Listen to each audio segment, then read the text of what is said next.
معزز سامعین ناظرین، کورونا وائرس نے دنیا میں دستک کیا دی کہ بھرا پورا جہان سونا ہو گیا۔ مساجد میں نمازی گھٹا دیے گئے، رجوع اللہ کے روحانی مراکز سونے کر دیے گئے۔ احتیاط کی آڑ میں یہ کیا ہو گیا؟ جمعہ کی بہاریں مفقود ہو گئیں، شعبان کی شب برات کی کرنیں مشاہدہ نہ ہوئیں، قبرستان کی زندگی بھی خاموش ہو گئی، روایات کی بزم بھی خاموش۔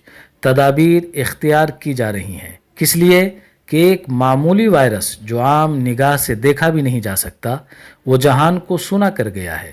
شراب کے اڈے سنے، شباب کی بزم سنی، برائیوں کے مراکز خاموش، دنیا پر اپنے تسلط کے پنجے گاڑنے والی سپر پاور لمحوں میں زمیں بوس ہو گئیں، فضاؤں کو اپنا اسیر بنانے والی ٹیکنالوجیز ڈھہ گئے، فضائے بسیط کے پنچھی طیارے یکایک زمیں بوس ہو گئے، قطار میں لگا دیے گئے، ٹرینوں کی ہمہ ہمی تھم سی گئی، بازار کی رونق دور ہو گئی، شاہراہوں کا حسن مات پڑ گیا، آبادیاں ویرانوں میں بدل گئیں، ناقابل تسخیر قوتیں گھٹنوں کے بل آ گئیں، غرور کے سفید محل ریت کی طرح گر گئے، فرائین عصر سہم گئے، اسلام کا دیا بجھانے والے بجھ سے گئے، ڈر گئے، زندگی کی فکر میں پریشان ہو گئے، ترقی کی رفتار تھم سی گئی، جان کے لالے پڑ گئے۔ ترقی یافتہ ممالک میں بظاہر حقیر وائرس کا حملہ ایسا سخت ہوا کہ شہزور اکھڑ گئے، لاشیں بچھ گئیں، زندگی کے دیے ٹمٹمانے لگے۔ یہ خدا کی شان ہے کہ کبھی بڑی قوتوں کو حقیر شے سے عبرتناک انجام تک پہنچایا جاتا ہے۔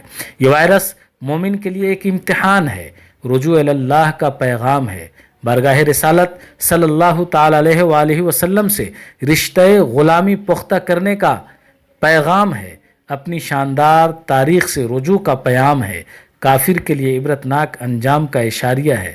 تاج و تخت کا غرور آج سرنگوں ہے، لیکن افسوس اس گھڑی میں سچ کے قبول میں تأمل ہے۔ اسلام دشمن فطرت نے اس آزمائش سے درس لینے سے روکے رکھا۔ ہاں، یہ وقت ہے عظیم قوت والے کی بارگاہ میں رجوع کا، اسلام کی صداقت کے تسلیم کا، دین کی دعوت کے قبول کا، گناہوں سے توبہ کا۔ مومن یقین کامل رکھیں، آگے بڑھیں، اسلامی تعلیمات پر جم جائیں، دین پر استقامت اختیار کریں۔ دوسری سمت دیکھیں، ایک وائرس کی آڑ میں دشمن کیسا وار کر رہا ہے۔ ہند کا مشرق اقتدار اسلام سے نفرت کے زہر گھول رہا ہے۔ یہی وقت ہے اس عزم کا کہ اب ہم دین پر جم جائیں، توبہ کی راہ سے دین کی منزل اختیار کیجیے۔ مٹانے والے مٹ جائیں گے، ختم ہو جائیں گے، لیکن شرط یہ ہے کہ ہم دین کو وفادار بنیں، بارگاہ رسالت سے نسبتیں استوار کریں، اقتدار باطل کی اطاعت سے نکلیں، اللہ و رسول صلی اللہ تعالی علیہ وسلم کی اطاعت اختیار کریں۔ ایک خوف کا ماحول ہے، کافر کے لیے دنیا جنت ہے، اس لیے اسے ڈر ہے کہ موت کا پروانہ کہیں آ نہ جائے۔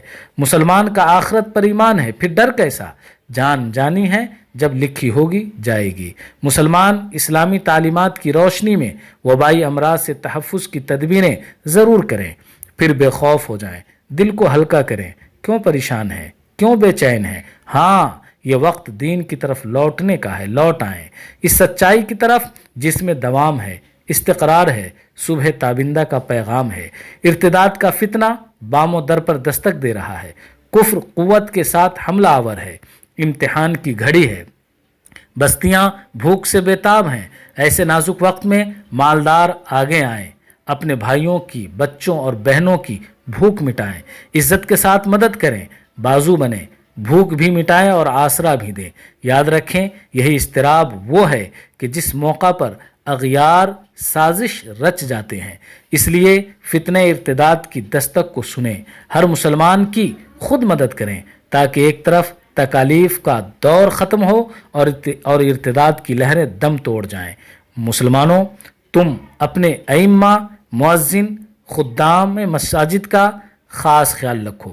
رمضان المبارک کی آمد ہے، اس موقع پر آپ اپنے طور پر جن جن مدارس کو تعاون دیا کرتے تھے، جن جن مدارس میں زکوٰۃ کی رقوم دیا کرتے تھے، آپ کا یہ دینی فریضہ ہے، آپ کا یہ دینی ضرورتوں کی تکمیل کے لیے آپ پر یہ فرض ہے کہ آپ ان مدارس کو جہاں آپ اب تک مدد کرتے آئے ہیں، انہیں اپنے مال سے، اپنی جان سے اور قدمے در میں سخنے آپ ان کی مدد کریں۔ السلام علیکم ورحمۃ اللہ وبرکاتہ۔